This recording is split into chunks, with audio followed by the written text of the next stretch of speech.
Hello guys, எல்லாரும் எப்படி இருக்கீங்க? கண்டிப்பாக நல்லா இருப்பீங்கன்னு நம்புறேன். இதில் வந்து நம்ம நாமினேஷன் ப்ராசஸ் பற்றி போன வீடியோவில் ஸ்டார்ட் பண்ணியிருந்தோம். அதோட கண்டினியூவேஷன் தான். சௌந்தர்யா நாமினேட் பண்ணதை மட்டும் நம்ம வந்து இதில் தனியாக பேசலாம் அப்படின்னு தான். ஏன்னா அவங்க சூப்பராக ரீசன் சொல்லி நாமினேட் பண்ணியிருப்பாங்க. விஷாலை தான் நாமினேட் பண்ணுவாங்க. அவங்க சொன்ன ரீசன் பார்த்தீங்கன்னா, இன்டைரக்டாக பேசுகிற, டைரெக்டாக பேச மாட்டேங்கிற, சேஃப் கேம் தான் இன்னும் விளையாடிட்டு இருக்க போல தெரியுது. நீ என்டர்டெயின்லாம் பண்ணுற, நல்லா ஜாலியாக பேசுகிற, அதெல்லாம் ஓகே தான். ஆனால் இன்னும் கேமையாக நீ ஆரம்பிக்கலையோன்னு தோணுது. ஸோ வந்து நீ கேம் ஆரம்பித்தா நல்லாயிருக்கும் அப்படின்னு சொன்னதெல்லாம் சௌந்தர்யாவை பற்றி விஷால் பேசினதை தெரிஞ்சுக்கிட்டு சௌந்தர்யா பண்ண மாதிரி தெரில. ஏன்னா அவங்களுக்கு தெரிய வாய்ப்பு இல்லை ஒன்று. இன்னொன்று சந்தேகப்பட்டு பண்ணியிருப்பாங்களான்னா அதுவும் கொஞ்சம் டவுட்டு தான். பட் ஆனால் வீக்கெண்ட் எபிசோடில் ஏதோ ஒன்று தப்பாக போயிருக்கு. ஏதோ ஒரு இடத்துல இவர் வந்து டேரெக்டாக எதையோ ஒன்று சொல்லலை, இன்டேரக்டாக யாரையும் மீன் பண்ணியிருக்காரு. ஸோ அதுலேருந்து வெளில வந்து நீ டேரெக்டாக இந்த கேம் ஆடினா நல்லாயிருக்கும் அப்படின்ற இடத்துல மீன் பண்ண மாதிரி தான் இருக்குது. இந்த இடத்துல விஷால் மூஞ்செல்லாம் பார்க்கணுமே, அப்படி இருந்தது. அவ்வளோ இரிட்டேட் ஆகுது. அவங்க மூஞ்ச பண்ணுறதெல்லாம் பண்ணிட்டு எப்படி தான் அந்த பொண்ணுகிட்ட சிரித்து பேசுகிறாங்களோ தெரில, மனசு உறுத்தாமல். சேது சார் சொல்லியிருப்பார், உங்களுக்கு தைரியம் இருந்தால் உங்களுக்கு கூப்பிடுற தூரத்தில் இருக்கவங்க கிட்ட போய் சாரி கேளுங்க, இல்லைன்னா உங்கள் மனசுக்குள்ளேயே கேட்டுக்கோங்க. அவர் மனசுக்குள்ளேயும் கேட்ட மாதிரி இல்லை, தைரியமாக வெளில கேட்குற மாதிரியும் இல்லை. பத்தா குறைக்கு தான் செஞ்சதை சரின்னு ஜஸ்டிஃபை பண்ணுற விதமாக அன்றைக்கி வீக்கெண்ட் எபிசோட் ஆனோடனே போய் உட்காந்து சாச்சனா மண்டையை கழுவி, தர்ஷிகா மண்டையை கழுவி, பவித்ரா மண்டையை கழுவி. ஏங்க நீங்கள் இப்படி தனித்தனியாக மண்டையை கழுவுறீங்க? கேர்ள்ஸ் டீம்லாம் ஒன்றாக்க வச்சு மண்டையை கழுவ வேண்டியது தானே? பாய்ஸ் டீமெல்லாம் தனித்தனியாக கழுவுன மாதிரி கேர்ள்ஸ் டீம் தனித்தனியாக கழுவி வச்சுருக்கீங்க. அப்படி இருக்கிற பட்சத்தில் தான் இன்றைக்கி யாருமே விஷாலை நாமினேட் பண்ணவே இல்லைங்க, கேர்ள்ஸ் டீம் எக்ஸப்ட் சௌந்தர்யா. ஏன்னா ஆல்ரெடி வந்து விஷால் மேலே ஒரு சிம்பத்தி கிரியேட் ஆயிடுச்சு. போட்டு பாய்ஸ் டீம் கேர்ள்ஸ் இது வந்து வீக்கெண்ட் எபிசோடில் சேது சார் வந்து போட்டு நல்லா ரோஸ்ட் பண்ணி விட்டுட்டாரு. அதுவும் இந்த சௌந்தர்யாவால் தான் வந்து சத்யா திட்டு வாங்கினாரு, விஷால் திட்டு வாங்கினாரு, தீபக் திட்டு வாங்கினாரு. அப்படி இருக்கிற பட்சத்தில் வந்து நம்ம யாரும் வந்து தனியாக அப்படி பார்த்தா நீங்கள் சத்யாவும் நாமினேட் பண்ணிடக்கூடாதுல்ல. சத்யாவை ஏன் பண்ணீங்க? அப்படி இருக்க பட்சத்தில் நீங்கள் விஷாலையும் பண்ணியிருக்க வேண்டியது தானே. ஏன்னா விஷால் சத்யா வந்து உங்ககிட்ட யார்கிட்டயும் நியாயம் பேசலை. அவர் செஞ்சது ஓகே, அதோட விட்டுட்டார். அவருக்கு சௌந்தர்யா மேலே கோவம் இருக்கலாம். ஆனால் அதுக்காக வந்து அவரோட நியாயம் சொல்லி எல்லார்கிட்டையும் எடுத்து வந்தால எதுவும் பேசலை. கேர்ள்ஸ் டீம் கிட்ட, பாய்ஸ் டீம் கிட்ட தீபக் கிட்டலாம் பேசினார், அது ஓகே. ஆனால் விஷால் என்ன பண்ணார்? எல்லா கேர்ள்ஸ்கிட்டையும் உட்காந்து பேசி நாமினேஷன் கேர்ள்ஸ் சைட்லேருந்து தான் வரும்னு புரிஞ்சுக்கிட்டு அந்த கேமை வந்து இப்படியே திருப்பி விட்டுறணும், நம்ம சைடு எதுவும் ப்ளேம் ஆகக்கூடாது அப்படின்னு எல்லா கேர்ள்ஸ் டீம் இதில் சாச்சனா, தர்ஷிகா, பவித்ராவெல்லாம் ஃபுல்லாக இன்ஃப்ளூயன்ஸ் பண்ணியாச்சு விஷால். பண்ணது ஆனந்திலாம் ஆல்ரெடி இன்ஃப்ளூயன்ஸ் ஆயாச்சு. விஷால் ஆனந்தி பண்ணாரா, ஆனந்தியை விஷால் பண்ணாங்களான்னு தெரியாது. ஆமத்தும் ஒருத்தர் பண்ண போகிறதுன்னு மட்டும் தெரிஞ்சிச்சு நாமினேஷனில். அப்போது வந்து யார் பண்ணுவாங்க விஷாலை? இப்போ சௌந்தர்யா மட்டும் தான் பண்ணாங்க. ஸோ நாமினேஷனில் வரல, கிரேட் எஸ்கேப். இதே இந்த வாரம் அவர் வந்திருக்கணும் நாமினேஷனில். வந்திருந்தால் ஜனங்க ஓட்டே போடாமல் அப்படியே அமுச்சு விட்ருப்பாங்க. லீஸ்ட் ஓட்டிங்கில் போயிருப்பார் வெளியில் ஒன்று. இன்னொன்று, பிக் பாஸ் மட்டும் இந்த விஷயத்தை சேது சார் எபிசோடில் ஓப்பனாக உடச்சி விட்டுருந்தாங்கன்னா மொத்த நாமினேஷனும் அவர் பேரில் தான் இருந்திருக்கும்.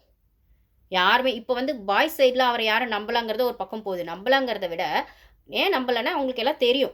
இப்போ சேது சார் அவரை வான் பண்ண பட்சத்தில் இனிமேல் அவர் கூட சேர்ந்தால் நம்மளுக்கும் கெட்ட பேர் வந்துடும், நம்மளும் ஏதோ ஒரு ரிஸ்கில் மாட்டிக்குவோன்னு பாய்ஸ்க்கு ஒரு பயம் வந்திருக்கலாம். ஸோ இப்போ பாய்ஸ் டீம் சரியாக விஷால் கூட பழகலைன்னு எனக்கு ஒரு டவுட் இருக்குது. இது போக போக தெரியும். இது எந்த இடத்துல நான் சொல்கிறேன்னா, அன்ஷிதா ஃபுட்டு விஷயத்தில் தான் நான் சொல்கிறேன். அதை பற்றி நான் பேசும்போது டீட்டெயிலாக சொல்கிறேன். ஸோ இவருக்கு பாய்ஸ் டீமோட சப்போர்ட் இதுக்கு மேலே பெருசாக கிடைக்காது. இல்லை இவர் சொல்கிறத கதையை கேட்கறதுக்கு உட்காந்து பாய்ஸ் டீம் பக்கத்தில் வந்து கேட்க மாட்டாங்க அப்படின்னு இவருக்கு புரிகிற பட்சத்தில் இப்போ அந்த வீட்டில் இவர் ஏதோ ஒரு ஸ்டாண்ட் எடுக்கணும்னா ஆப்போசிட் டீமாக இருக்க கேர்ள்ஸ் டீம் கிட்ட போய் இவர் வந்து இவரோட கதையெல்லாம் சொல்லி எதையோ ஒரு மண்டையை கழுவி வைக்கணும். அதை நல்லா பண்ணி வச்சுட்டாரு. அதோட வந்து விஷயமா நாமினேஷனில் கேர்ள்ஸ் யாருமே இவரை பண்ணவே இல்லை எக்ஸப்ட் சௌந்தர்யா. ஓகேங்களா? சரி, ஓகே. சௌந்தர்யா விஷாலை மட்டும் பண்ணாங்க. இன்னொருத்தங்க யார் பண்ணாங்க? ராணவ் வந்து சொல்கிறாங்க, ராணவ் வந்து சௌந்தர்யாவை பண்ணதால் நீங்கள் என்ன பண்ணதுனால நான் உங்களை பண்ணணும்னு அவசியம் இல்லை, நீங்கள் பண்ணனாலும் நான் வந்திருப்பேன் அப்படின்னு சொல்கிறாங்க. அது நல்லாவே நோஸ்கட் மாதிரி தான் இருந்தது. வந்திருப்பேன், நான் வந்து அந்த ஓட்டெல்லாம் வேஸ்ட் பண்ண விரும்பல. சரி, நீங்கள் என்ன இன்ட்ரெஸ்டிங்காக ரீசன் சொல்லுவீங்கன்னு பார்த்தா ராணவ் வந்து என்ன இன்ட்ரெஸ்டிங் சொன்னார் தெரியுங்களா? சௌந்தர்யாவுக்கு சொல்லும்போது ப்ரொட்டஸ்ட் பண்ணதை ரீசனாக சொன்னார். நீங்கள் ப்ரொட்டஸ்ட் பண்ணதில் ஓகே, அது நீங்கள் உங்கள் வீட்டில் உட்காந்து பண்ணியிருக்கணும், நீங்கள் வந்து ஆப்போசிட்டில் உட்காந்து பண்ணீங்க அப்படின்னு. ஏங்க ப்ரொட்டஸ்ட் பண்ணோன்னு டிசைட் பண்ணப்பறம் ஆப்போசிட் டீமில் தானேங்க உட்காந்து பண்ணுவாங்க. அதுக்கு பேர் தானேங்க ப்ரொட்டஸ்ட்டு. எனக்கு புரியல. ஒரு விஷயம் வேணும்னு எங்கே கேட்குறாங்களோ அங்கே தானே உட்காந்து பண்ணுவாங்க. அதனால் பண்ண விஷயம்லாம் அவங்க சௌந்தர்யாவுக்கே காமெடி ஆயிடுச்சுன்னா பாருங்களேன், ரணவு பார்த்து அந்த மாதிரி ஆச்சு. சரி, அதுக்கப்புறம் இப்போ யாரை பண்ணுறீங்கன்னா ரஞ்சித்தை பண்ணுவாங்க. அப்போ வந்து விஷாலுக்கு உடனே வந்து அந்த இடத்துல வந்து நீ இவ்வளோ ரீசன் வெறும் நாமினேஷன் தான் பண்ண, இதெல்லாம் சொல்லக்கூடாது அப்படின்வார் விஷால். நான் ஜஸ்ட்டு சொல்கிறேன் அப்படின்னும் போது இல்லை நாமினேஷன் தான் இதெல்லாம் பேசக்கூடாதுன்னு. ஏங்க அது அவங்க ராணுவ பற்றி தானே பேசுகிறாங்க. அப்போ அவங்க பேசுனா ராணுவ கேட்கிட்ட ஏன் பேசணும்னு மற்றவங்க யாரும் சொல்ல. விஷால், நீங்கள் ஏன் விஷால் வாய் திறக்கிறீங்க?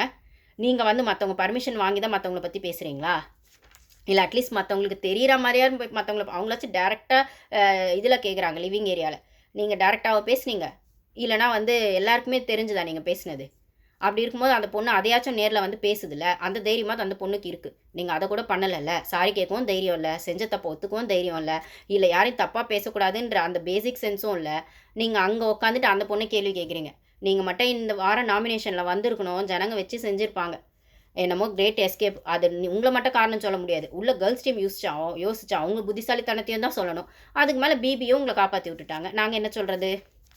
சரி, ஓகே. ஒரு வழியா சௌந்தர்யா யார பண்ணுவாங்கன்னு பார்த்தீங்கன்னா, ரஞ்சித்த பண்ணியிருப்பாங்க. ரஞ்சித்தையும், விஷாலையும். பண்ணி முடிச்சதுக்கப்புறம் வெளியில வந்து யோசிப்பாங்க புத்திசாலியான நம்ம கேர்ல்ஸ். அதாவது யார் யார் பேசிக்குவாங்கன்னா, ஆ மஞ்சரி, ரியா இவங்கலாம் வந்து என்ன பேசிக்குவாங்க, மஞ்சரி, சௌந்தர்யாலாம் என்ன பேசிக்குவாங்கன்னா, "ஆமால்ல முத்து, விஷாலாம் வரவே இல்லல்ல. யோசிச்சு போட்டுருக்கலாம்ல." அது சௌந்தர்யா கேட்பாங்க. "நான் அதனால தான் லாஸ்ட்டா போட்டேன். எல்லாரும் வந்து ஏன் ராணவ் ராணவ்னு சொல்றீங்க? அதான் நெறைய வந்துருச்சுல்ல. ரஞ்சித் ரஞ்சித்ன்னு சொல்றீங்க. கொஞ்சம் கால்குலேட்டிவா போட்டுருக்கலாம்ல. யாருமே யோசிக்கவே இல்ல." அப்படின்னும்போது மஞ்சரி அந்த இடத்துல ஸ்ட்ராங்கா இந்த இடத்துல மஞ்சரி சொன்னது எனக்கு பிடிச்சிருந்தது. என்ன சொன்னாங்கன்னா, விஷால்லாம் வந்து நல்லா வந்து காமெடி பண்றாரு அப்படின்னு ஃபன்னா இருக்கிறாருன்னு எல்லாம் போடல அப்படின்னு சௌந்தர்யா சொல்லுவாங்க. காமெடி பண்றது, ஃபன்னா பேசுறது அதெல்லாம் வேற. கேம்ன்னு வரும்போது வேற அப்படின்னு சௌந்தர்யா சொல்றாங்கங்க. மஞ்சரி கிட்ட. ஆமா அதுதான். ஆனா எல்லாரும் நம்ப போட்டுட்டோம். ஆனா மத்தவங்களுக்கு அவங்க ஃப்ரெண்டா இருக்காரு. அப்புறம் எப்படி நாமினேட் பண்ணுவாங்க? அப்படின்னு மஞ்சரி கேட்குறாங்க. அந்த இடத்துல அவங்க 2 பேர் பேசினது வேலிட் பாயிண்ட். சௌந்தர்யாக்கே புரிஞ்சிருக்கு கேம தனியா பார்க்கணும், நாமினேஷன தனியா பார்க்கணும் அப்படின்னு. ஏன்னா அவங்க ஜாக்லினயே போட்டவங்க தான். சௌந்தர்யா வேணா ஜாக்லின் வேணா சௌந்தர்யாவ போடாம இருக்கலாம். ஆனா ஜாக்லினே சௌந்தர்யா போட்டாங்க. இப்ப அந்த ஃப்ரெண்ட்ஷிப் எவ்வளோ நாளைக்கு கன்டின்யூ ஆகும்னு எனக்கு தெரியல. ஜாக்லின் வந்து சௌந்தர்யா கிட்ட ஃபேரா தான் இருக்காங்க. சௌந்தர்யாவும் அதே மாரி இருந்தா நல்லாருக்கும்னு ஆல்ரெடி நெறைய வீடியோஸ்ல சொல்லியிருப்பேன். இவங்க ஃப்ரெண்ட்ஷிப் நல்லா இருந்தா ஓகேவா இருக்கும்னு.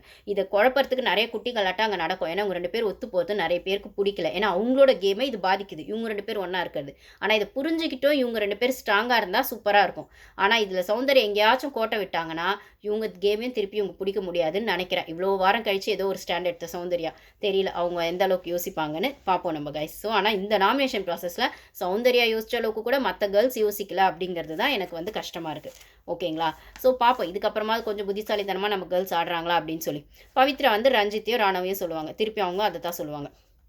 ஒரு வழியா இந்த நாமினேஷன் ப்ராசஸ் இப்படி தான் ஆகும். டோட்டலா யார் யார் வந்திருக்காங்கன்னு பார்த்தீங்கன்னா, தீபக், சௌந்தர்யா, சிவகுமார், ராணவ், ரஞ்சித், சத்யா, ஜெஃப்ரி, அ அதுக்கப்புறம் வந்து தர்ஷிகா, மஞ்சரி, ஜாக்லின், ரியா சாச்சனா, அப்புறம் வந்து வர்ஷினி. ஓகேங்களா? மொத்தம் 13 பேர் வந்திருக்காங்க. பார்க்கலாம். எனக்கு தெரிஞ்சு நியூ கண்டஸ்டன்ட்ஸ் தான் போவாங்கன்னு நெனைக்கிறேன். ஐ மீன் வைல்ட் கார்ட் கண்டஸ்டன்ட்ஸ் தான் போவாங்கன்னு நெனைக்கிறேன். மேபி டபுள் எலிமினேஷனா இருந்தா இதில ஒண்ணு, அதில ஒண்ணு கூட பண்ணலாம். ஆனா வீட்ல இடமே இல்லங்க. எப்படி தான் வந்து இவங்க வந்து ஃபுட்டுக்கு எல்லாம் பண்ணுறாங்களோ தெரியல. அதனால டபுள் எலிமினேஷன் எடுக்க வாய்ப்பு இருக்கு. அப்படி இருந்தா ஒருத்தர் இதில ஒருத்தர், அதில ஒருத்தர் எடுக்க வாய்ப்பு இருக்கு. இல்லன்னா 2மே வந்து நியூ கண்டஸ்டன்ட்ஸா கூட எடுத்திருக்கலாம். போன சீசன்லாம் அப்படிதான் பண்ணாங்க.